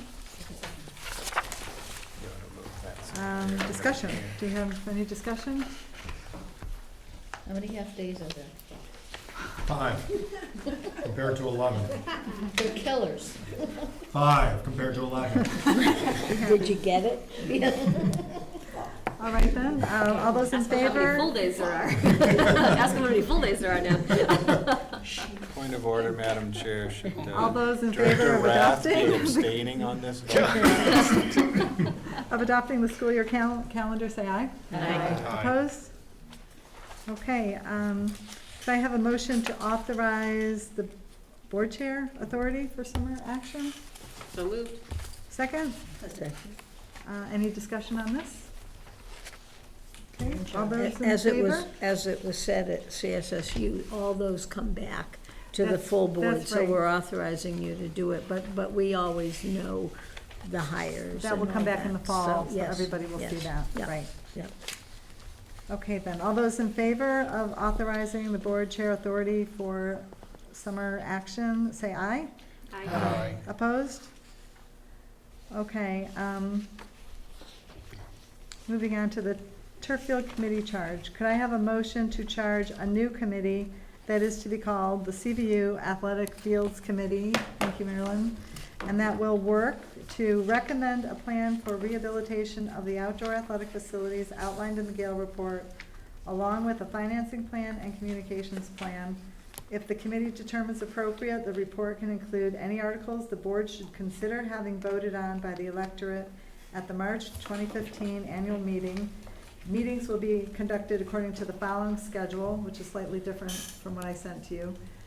The committee will arrange a site visit of the CVU athletic fields before the end of the school year, and then meet a minimum of once during the summer, and then monthly beginning in September, with a final report submitted no later than the November 2014 regular meeting of the school board. Can I have a So motion? A second? Second. And any discussion? Do you think that's a realistic time? Has to be if we want to. Yes. A lot of, Yeah. Yes, it can be done. it can be done. Yes, There's I really a do. lot I of- think we have a lot of all the information already, so. If not, it would be changed, right? We You can't can always change it. And who's in that? So, well, I had asked for emails of interest, and I got a couple. And there was a suggestion from Jean, which I thought was really good, that we try to represent all the sending towns on this committee. And as you remember, we wanted to include representation from facilities, finance, and communications. And I thought it would be a good idea to include a diversity of perspectives. So, that said, this is what I came up with. Jean, representing facilities and finance and Williston. Jonathan, representing finance and Williston. Leah, representing communications in Heinsberg. Marilyn, representing Charlotte. And myself, representing communications and Shelburne.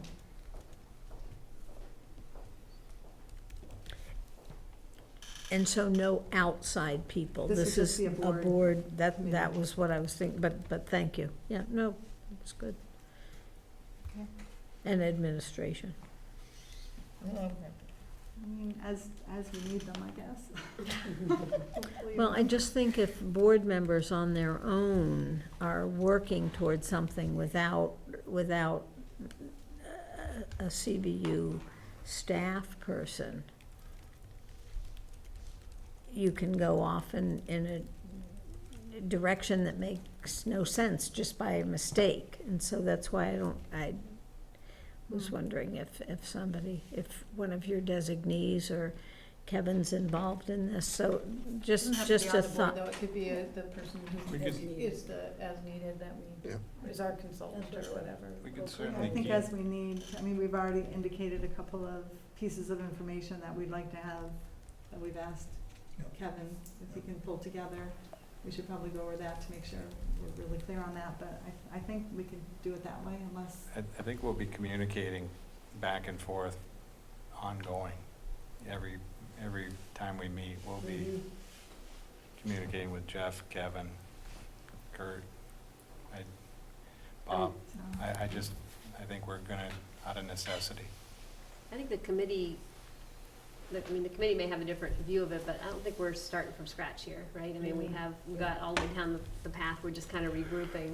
So I totally agree with you, Joan, if we decided we come up with some new idea that we wanted, I wouldn't even dream of doing it without involving the administration, but if it's kind of looking at the options we've already talked about a couple times and getting more data, it's gonna come down to communications. We have to communications And that's why I think if they're at the table, they're in the whole conversation building, but it's your call, and if it's not working, if you keep asking questions, then bring them to the table. I think that's what we'll do, as questions come up that we can't answer, we'll draw them in. Okay, any other thoughts? So I guess we'll vote. All those in favor of the motion, say aye. Aye. Opposed? Okay, great. Moving on then to summer facilities plan.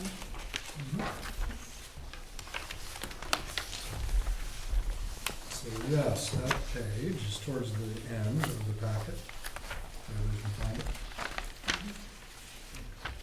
It's captured pretty well here by Bob, but this is a list of the projects that Kurt would like to take on, and it's differentiated by what he thinks he can get done this fiscal year by June 30th, and then the stuff that he'd like to then try and get done in the summer, while still being cognizant of the fact that if we can save some of that money, it might be something that we can apply to future field improvements.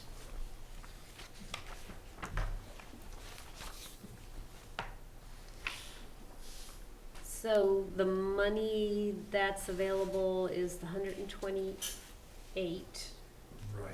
And I think everything on here, with the exception of the volleyball court, was on, this is the sheet Yes. that we reviewed in the budget, so the volleyball court's a new ad.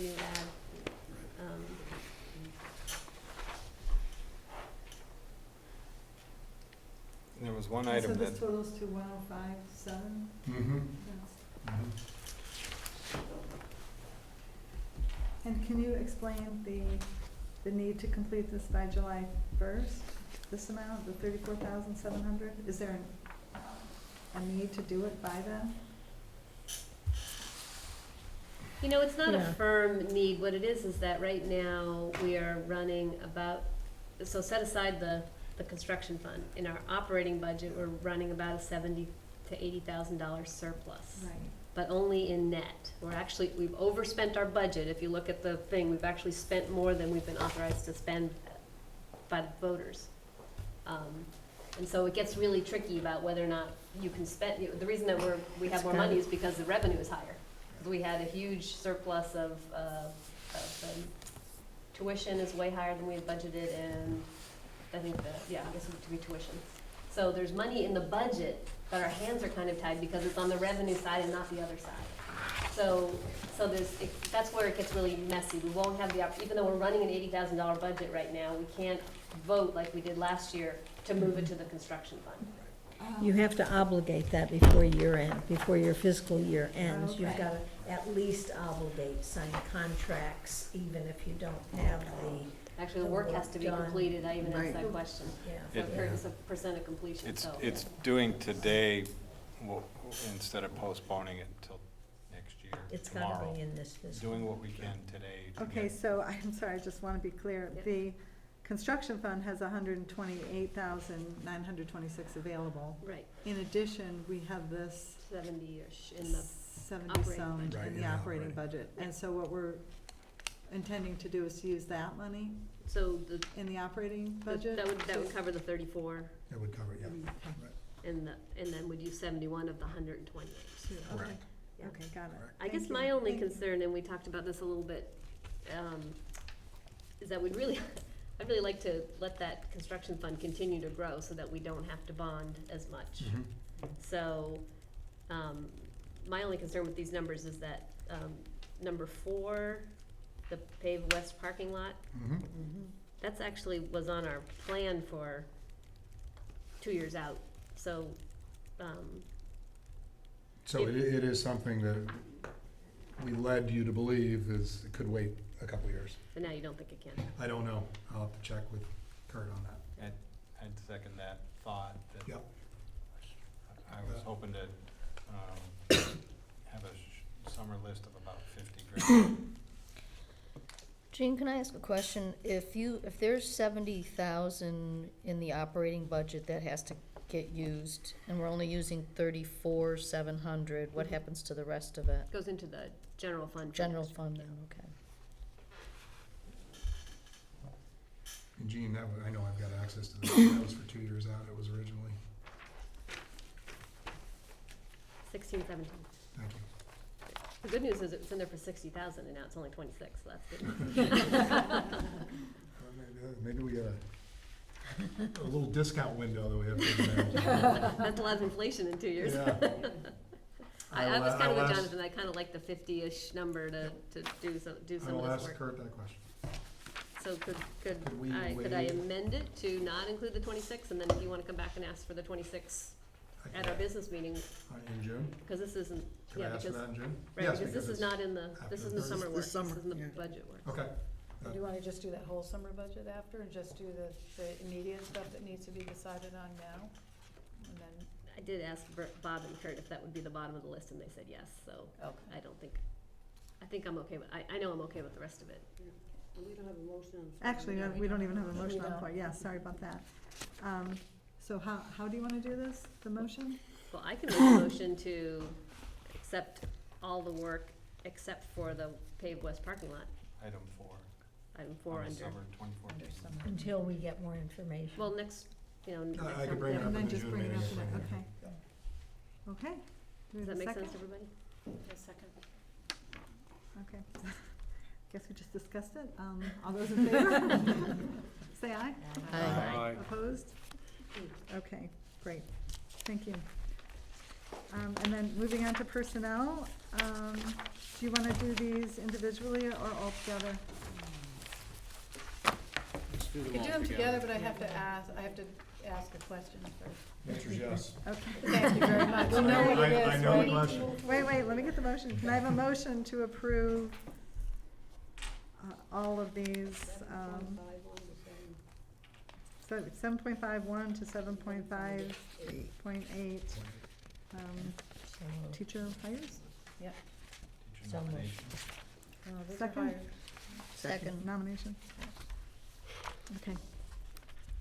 So yes, you already know my question, but I noticed that the guidance counselor who's been recommended, her certification expires in June. So I just want to know whether where she is in the process of being re-upped, because she doesn't have the correct certification. She has a vocational technical certification, but not general counseling for school counseling.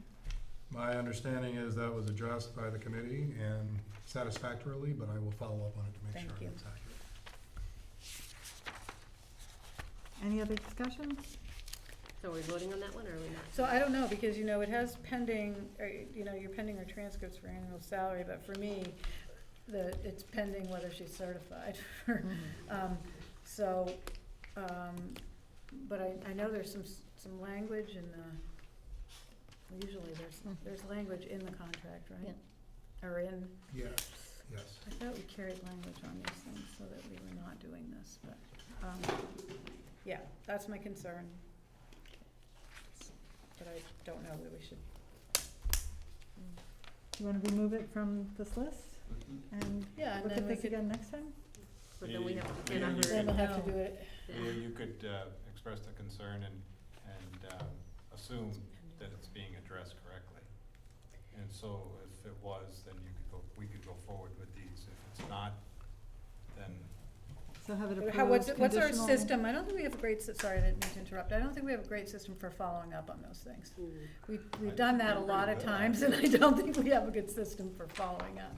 So what's the system for following up? Wouldn't the simplest way to do this is to make whichever one it is, 7.5.1 specifically conditioned, the approval specifically conditioned upon having the So should we take appropriate high her out school and vote her guidance. differently?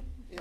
Vote the Yeah. other slate and then vote this one with condition? Yeah, because I think we could want probably to do it all. approve the hire tonight, and we can add that condition easily.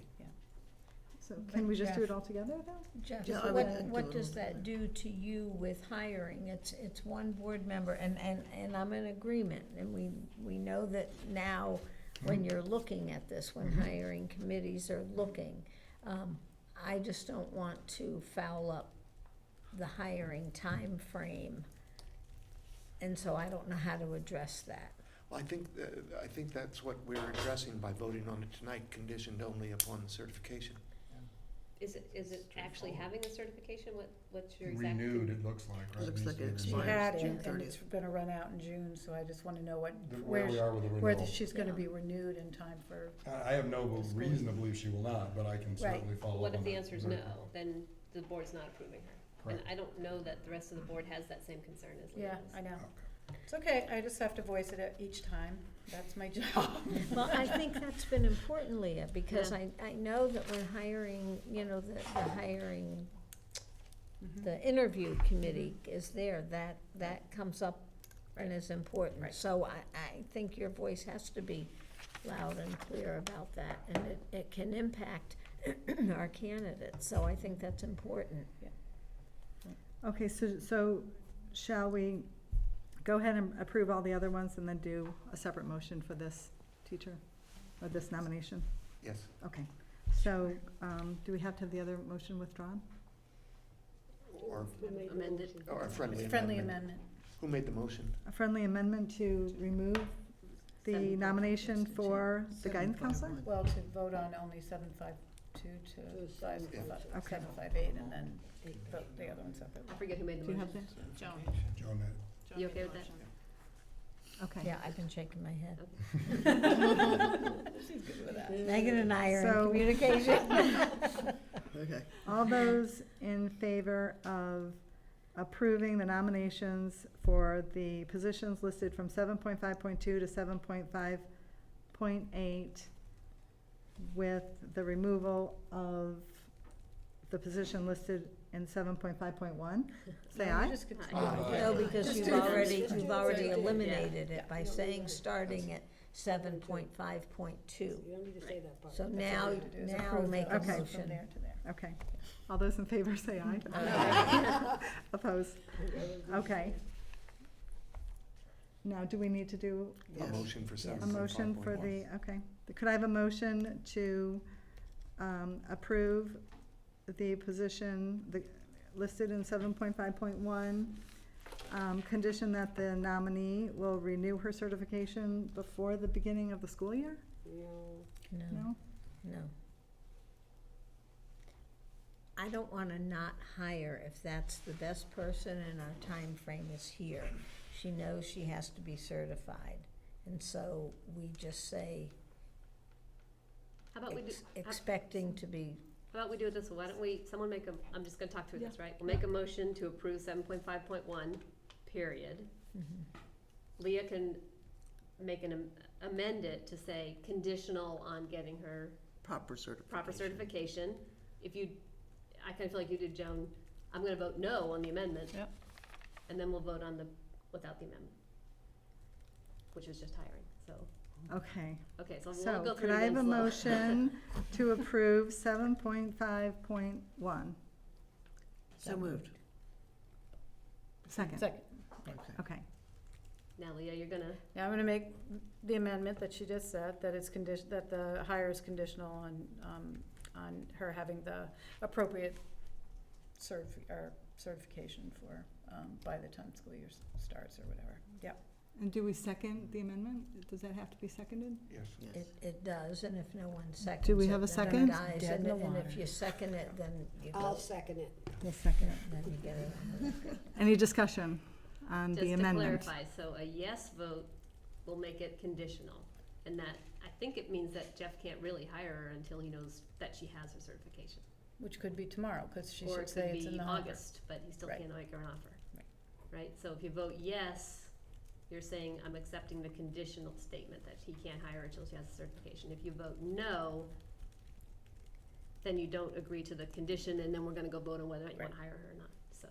Okay. Conditionals, yes, no condition at this point. So all those in favor of the amendment to condition the hire on the nominee receiving her certification, say aye. Aye. Aye. Opposed? No. Nay. Okay, and now we go back and vote on the original motion, which is to, do we need more discussion on this? Which is to What are we voting on again? approve the nominee, approve 7.5.1. Yeah. All those in favor, say aye. Aye. Opposed? No. The motion passes, and we're done with that. Okay, moving on to the consent agenda. Could I have a motion to approve the consent agenda? Second. Second. All those in favor? Say aye. Aye. Opposed? Motion passes. And we're at section 9, confirm meeting dates. We have our annual treat on May 30th from 8 a.m. Lunch is at 12 p.m. at the Sunset Ballroom. You are all, the CSSU board retreat happens in the afternoon. Everybody is welcome to attend and encouraged to attend. And then we have our June 25th business meeting, 5:30 in room 160, and the board chairs meeting on May 20th. Can I have a motion, oh, I'm sorry, No, go ahead. to go into executive session? Oh, okay. I- I just have Why- two quick wait. things Why are we, before we do go that. into Okay, executive session. go So ahead. go ahead, Ray. I'm sorry, why are we meeting at 5:30 on June 25th? Because It's after, because it's just as opposed to 7? It's Yes. it's a business meeting. I think all boards and the CSSU board, we all meet together to conduct some common business amongst all the boards. Okay. And then we have our own separate meeting afterwards. Oh, okay. Thanks, folks. Thank you. Yeah, so Jill? just to be clear, so we'll, all the boards will be together to have a common description, because everybody has the same business stuff we have to approve. And so rather than have Bob Mason like go board to board to board to explain the same thing 5 times, we all get together, he explains all of them, then we all go to our own board and we all vote on them separately. So you need to be there for the explanation unless you don't want to. Thank you. John? Two quick things. June 10th at 1:30, Jeff, is our last staff meeting, and that's when we have ice cream and longevity awards that Sue Gipner and I are taking care of. 1:30? 1:30 is when it starts, so try to come a few minutes earlier. June 10th, Tuesday. And then earlier in the year, but I was waiting for after March, I purchased a yearbook ad on behalf of the school board. So I've done that for several years. You don't have to contribute, because I think it's important to do, and I do it, but it was $150, and so that's $13.50 each if 11 of us want to contribute. And I mean it honestly. If you don't, because so. She wants to rely on. Thank you for doing that. thank you as usual. Yes. Okay. So can I have a motion to move into executive session? So moved. Second? All those in favor, say aye. 1350. Maybe somebody else. 52. Okay. And we'll adjourn from there, right? So. Right.